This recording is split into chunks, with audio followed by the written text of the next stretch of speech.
So the idea for the rest of the class, some concluding remark is that Paul and I give a bit of concluding lecture, and then we are going to open the floor to the discussion or any comment or feedback and questions.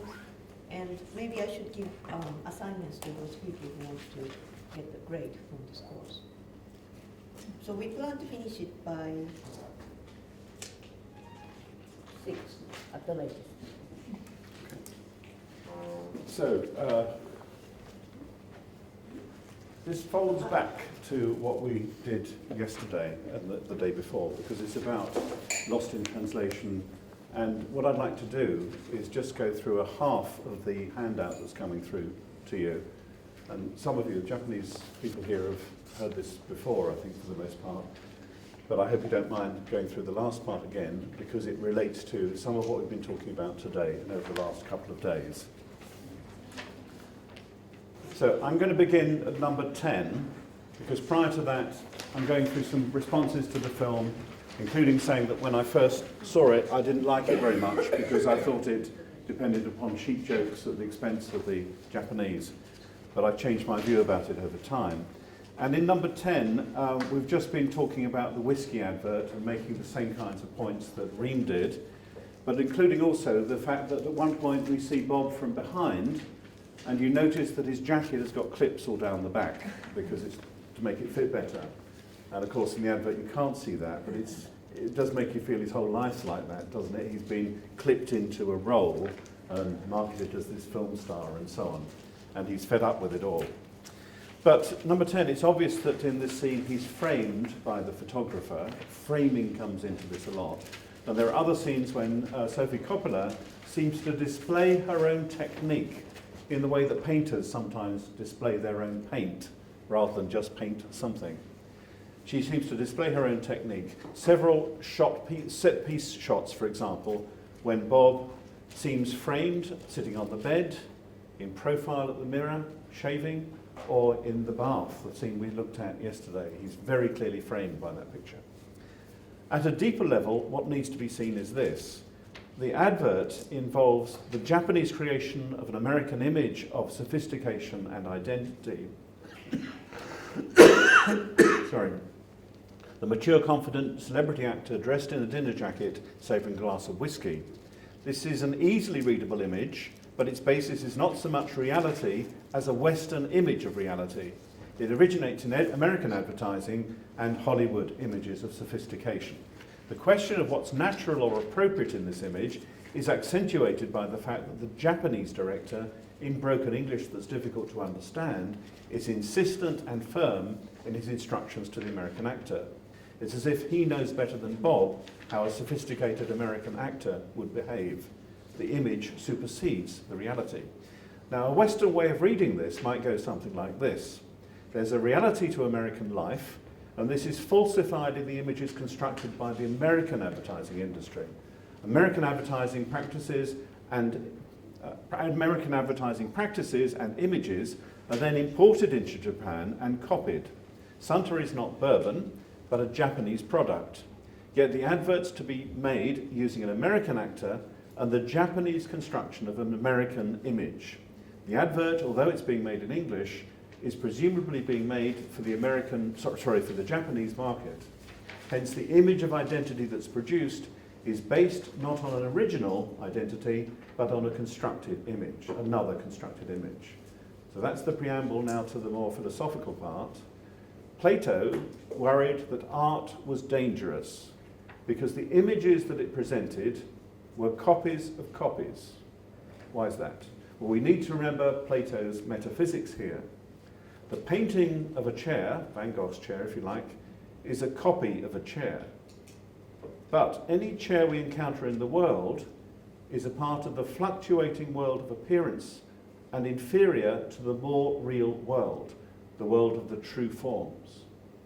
So Plato was bothered by the fact that you can see that's a chair and that's a chair, and then maybe the red one over there is a chair as well. And he said, how on earth can we recognize these as chairs if they're all different?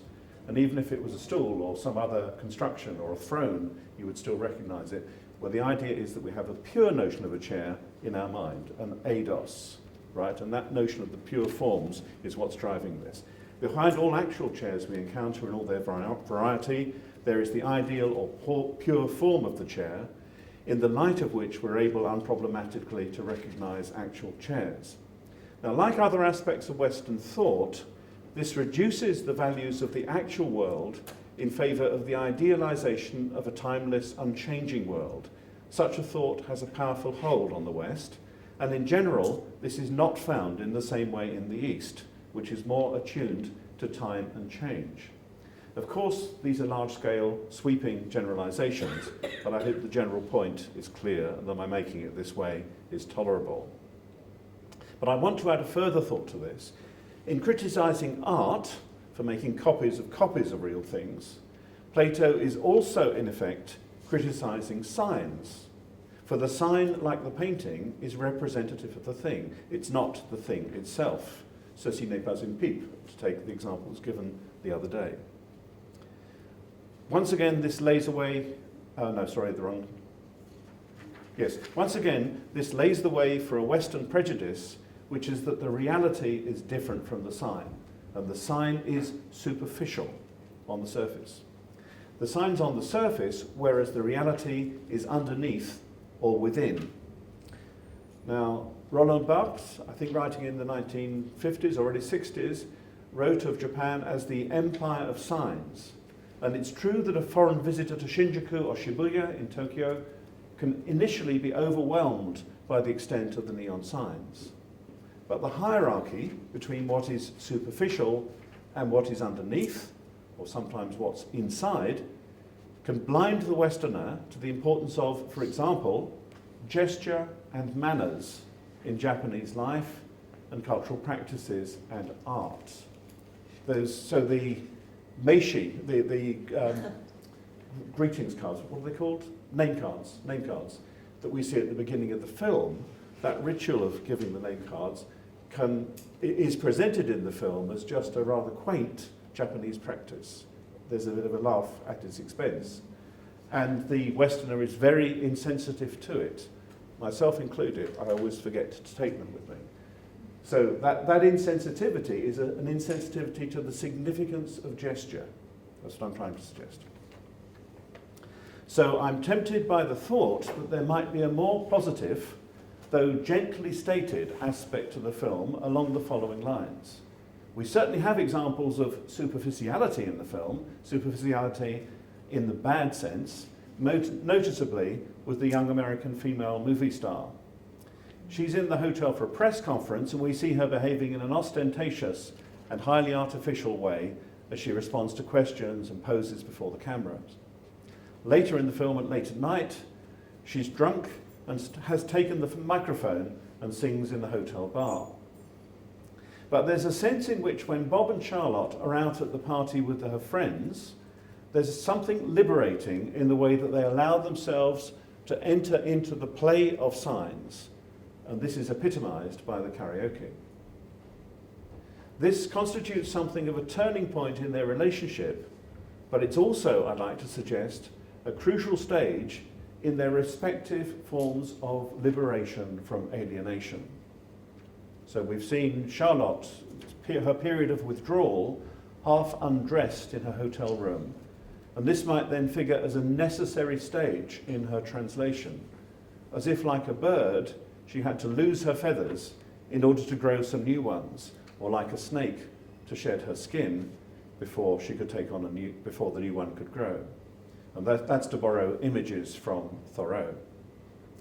Now, changes like this sometimes require a period of withdrawal from the world in order to enter into it in a different way.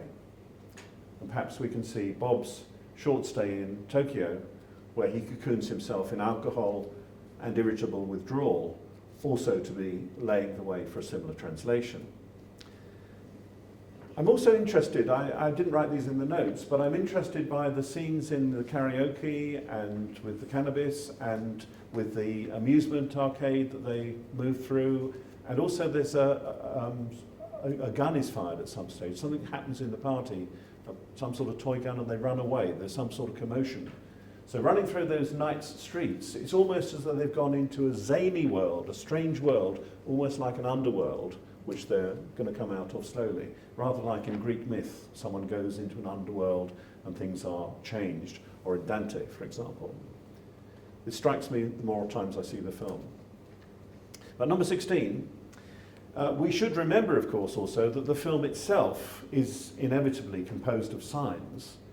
Perhaps then, by the end of the film, one is no longer so inclined to see the images of Tokyo simply with the eye of the tourist or with the eye of the analytical critic alert to the exploitation of cliched images, the way I was when I first saw it. Perhaps then, by the end, through a kind of retrieval of romance, it's possible to allow the images to work on us, beautiful as they sometimes are, though comic and tinged with sadness.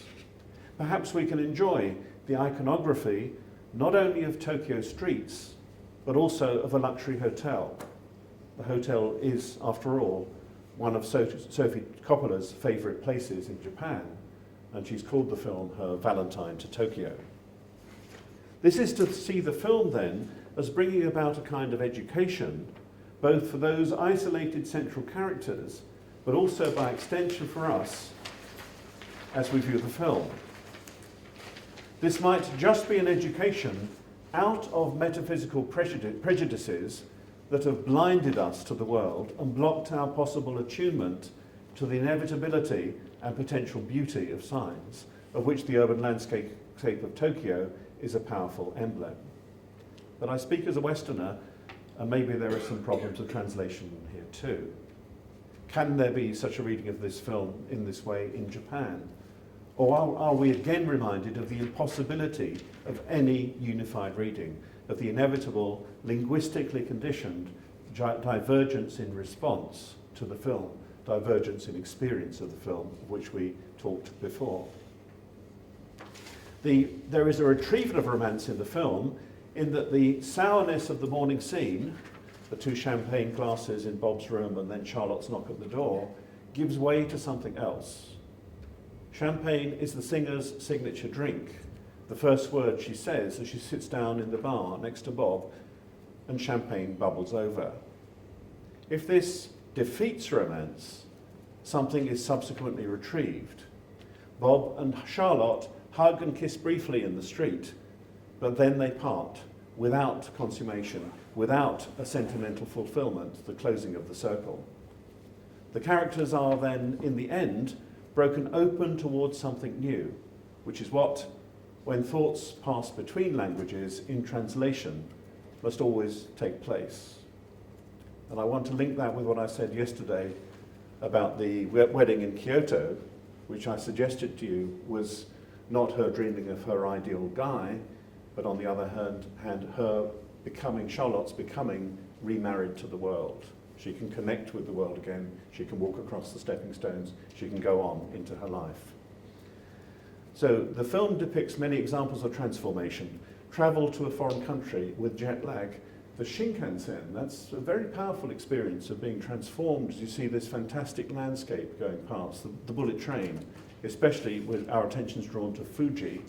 And of course, when he's playing golf, it's Fuji he's aiming at, really, isn't it? So the Shinkansen, the moving up a lift in a skyscraper, therapy, religion, flower arranging, bathing and shaving, swimming, changing clothes and dressing up, acting, being made up or dressed, karaoke, appearing on a screen and being transported by a screen as they click through the channels. There's a transportation. Taking drugs and being caught out by experience. So is the idea of translation just a metaphor for these transformations? How is it that, in Thoreau's words, the truth is translated? Now, this doesn't come to a resounding conclusion, but just raises a couple of further thoughts. It's worth remembering that translate comes from a Latin root that means carry across, which incidentally is what metaphor means in Greek. They both simply mean carry across. So there is scope here also for thinking of the ways in which human experience normally involves some kind of carrying across, some kind of mediation, whether of things that are obviously technological, We use the mouse to make the cursor work, and we use email to communicate with our friend, or we use a spoon to stir the soup, and so on. So something obviously technological or language itself. One way to consider this is to entertain the thought that the human condition essentially involves a kind of prosthesis. Now, I hope you realize I'm using the word prosthesis because this is Derrida's alternative title, monolingualism of the other, or the prosthesis of origin. Now, some of you won't know what prosthesis means. I expect prosthesis is the word for an artificial limb. If you've lost your arm in an accident, you have a plastic arm instead. So an artificial limb. But what Derrida seems to be implying is that our relation to artificial limbs is something that is original. They're at our origins. How on earth could that be? We didn't grow up with an artificial limb, so how on earth could this be? What he means is that we cannot be as human beings other than through processes that always involve extensions beyond ourselves, mediations. Perhaps not a plastic arm, but at least a spoon to eat your food. And if not a spoon to eat your food, or if beyond that, the words you use to say spoon, to say food. Because words are beyond ourselves. Words are things that come from outside your body, outside your head, from that public circulation of science. They're not instinctive things in the way that I suspect a lot of animal noises are. You get the idea? So I've tried to come back to that prosthesis, and of course Derrida almost always wants to say there are no origins. All we've got is these traces of something that's gone before, which we can never get back to. There is no getting back to this before. So it's almost as though there's a without before. There's no entity that was there before. Instead, it's the trace. This relates to what you were talking about the other day, Chenya, and I'll try to come back to that if there's time in a minute, about the thought that you can't put into words, and the thought isn't really there. That's what I'm trying to get to. So can you see how that would work then? That we depend upon something that's other than ourselves, the artificial limb, the prosthesis, in order to be as a human being. Do you want to comment or react or ask a question? Just continue. Okay, it's right. Is it okay? It's right. Because I think what you have just described is really overlapping with the Okay. Is it okay? If we continue like 10 minutes, 15 minutes, and then we are going to have a discussion.